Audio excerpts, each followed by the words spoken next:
Législative au Cambodge, le Premier ministre lance sa campagne. Le Premier ministre cambodgien Hun Sen, soutenu par des supportrices, le 7 juillet à Phnom Penh. Reuters, Sam Rampring au Cambodge, le coup d'envoi de la campagne électorale a été donné samedi 7 juillet, les Cambodgiens sont appelés aux urnes le 29 juillet pour les élections législatives.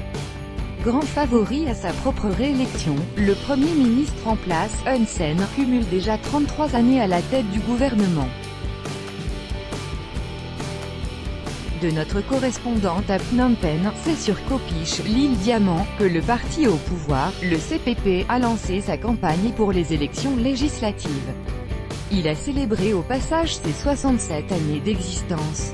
Le tout retransmis en direct par de nombreux médias nationaux. Environ 60 000 personnes étaient présentes sur place. Ces milliers de Cambodgiens en moto, en voiture ou en tuk-tuk ont ensuite défilé dans la capitale et en province en agitant le drapeau du parti. Le CPP est au pouvoir depuis la chute du régime Khmer Rouge en 1979. Le parti se présente régulièrement comme le garant de la stabilité politique du Cambodge mais aussi de son développement économique.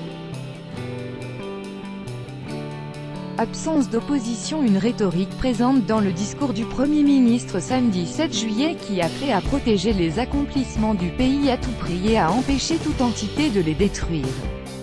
Face à ses supporters, Hun Sen s'est ainsi félicité une fois encore d'avoir empêché une « révolution de couleur » soutenue par le principal parti d'opposition et des nations étrangères. Des accusations controversées qui ont mené à la dissolution du Parti du Sauvetage National du Cambodge, CNRP, et à l'arrestation de son leader, Kem Sokha, en fin d'année dernière.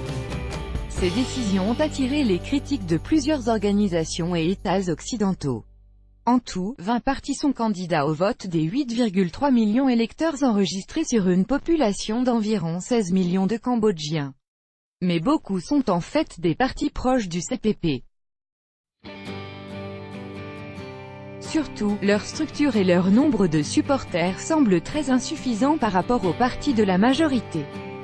Face à la démonstration de force du CPP samedi, la Ligue pour la démocratie a réuni 15 000 personnes, 2 000 pour le parti royaliste Fun Simpec.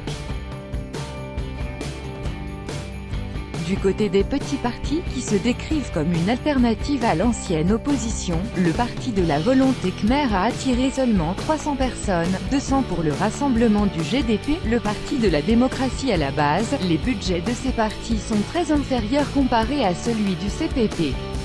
Le parti du Premier ministre dit avoir débloqué $1 million pour faire campagne à sa réélection quand un parti comme le GDP déclare $70 000 de budget.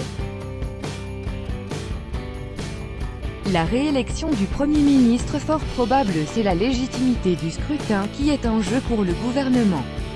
Avec la dissolution du CNRP, près de la moitié des Cambodgiens ont perdu le parti qu'ils soutenaient.